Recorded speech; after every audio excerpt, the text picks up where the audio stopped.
Back to new video of this YouTube channel, जिसमें हम लोग पढ़ने वाले हैं 2024 के सेट 1 बहुविकल्पीय प्रश्न। तो चलिए स्टार्ट करते हैं। यहाँ पर रखा है एक समबाहु त्रिभुज की भुजाएं 2a हैं, उसके प्रत्येक शीर्ष स्तंभ की लंबाई होगी है कि उसके शीर्ष स्तंभ की लंबाई होती है 2a√3। ठीक है, तो इसको आप इस वाले सर्कल को कलर कर लेंगे। उसके बाद में है निम्न सारणी का माध्य होगा। देखो इस तरह से आपको टेबल दे रखी है और ये आपके ऑप्शन है।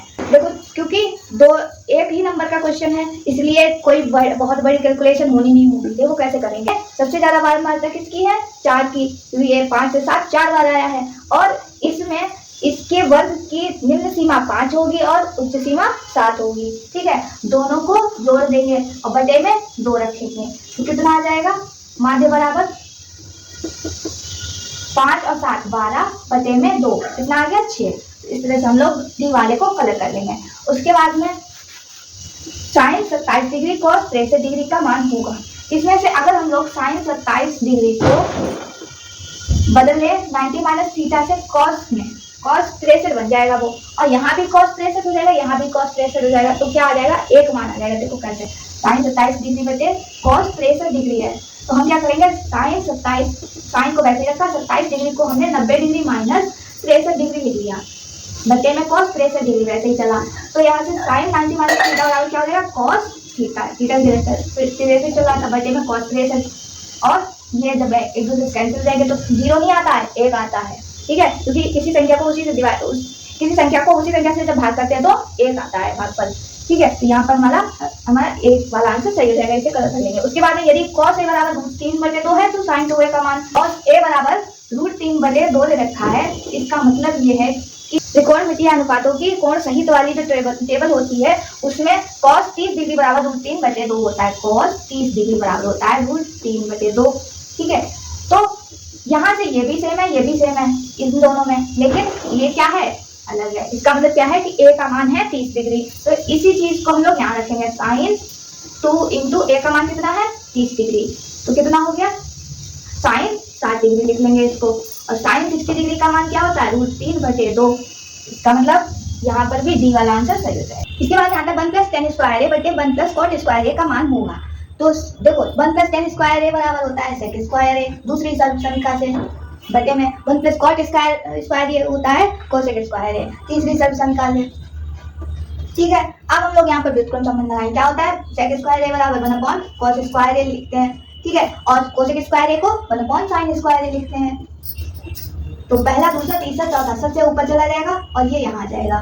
इसका मतलब क्या है कि sin स्क्वायर a बटे cos स्क्वायर a हो जाएगा, और sin स्क्वायर a बटे cos स्क्वायर a होता है tan स्क्वायर a।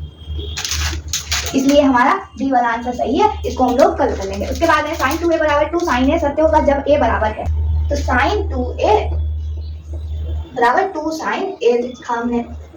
अब a का मान अगर यहाँ पर 0 रख दें तो ये वाला पोर्शन पूरा क्या हो जाएगा? 0 हो जाएगा, और यहाँ पर भी अगर 0 रख दें तो ये भी 0 हो जाएगा। तो यहाँ पर राइट हैंड साइड और लेफ्ट हैंड साइड दोनों ही 0 हो जाते हैं, इसलिए 0 हमारा सही होगा। इसलिए a वाले को कलर करेंगे, और जब 0 पे आ ही गया है तो आगे जाने की कोई जरूरत नहीं है। उसके बाद में 22 सेंटीमीटर परिधि वाले एक वृत्त के चतुर्थांश का क्षेत्रफल। देखो वृत्त का क्षेत्रफल होता है πr²।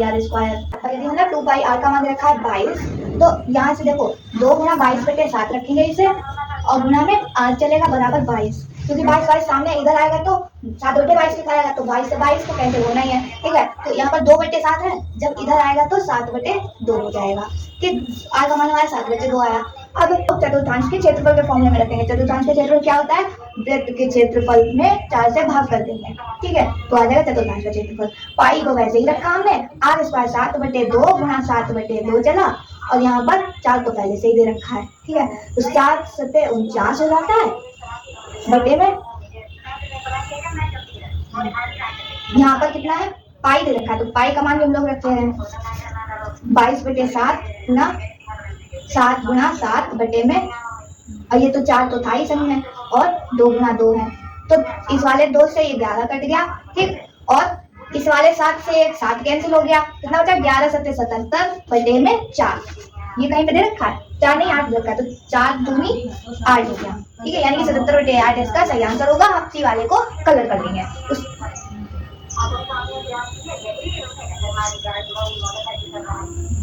इसके उसके बाद में आता है निम्न पारमार्थिक सारणी का बहुलक वर्ग होगा। तो बहुलक वर्ग मतलब कि सबसे ज्यादा बार कौन सी चीज रिपीट हुई है, जो नंबर यहाँ पर सबसे ज्यादा होगा वही पारमार्थिकता का बहुलक होगा। जैसे यहाँ पर 19 है तो 19 इन सब में से 8 7 18 19 6 में से सबसे ज्यादा है, इसलिए 19 8 का क्या हो गया, बहुलक हो गया। ठीक है, और बहुलक का वर्ग क्या हो जाएगा, 15 से 20।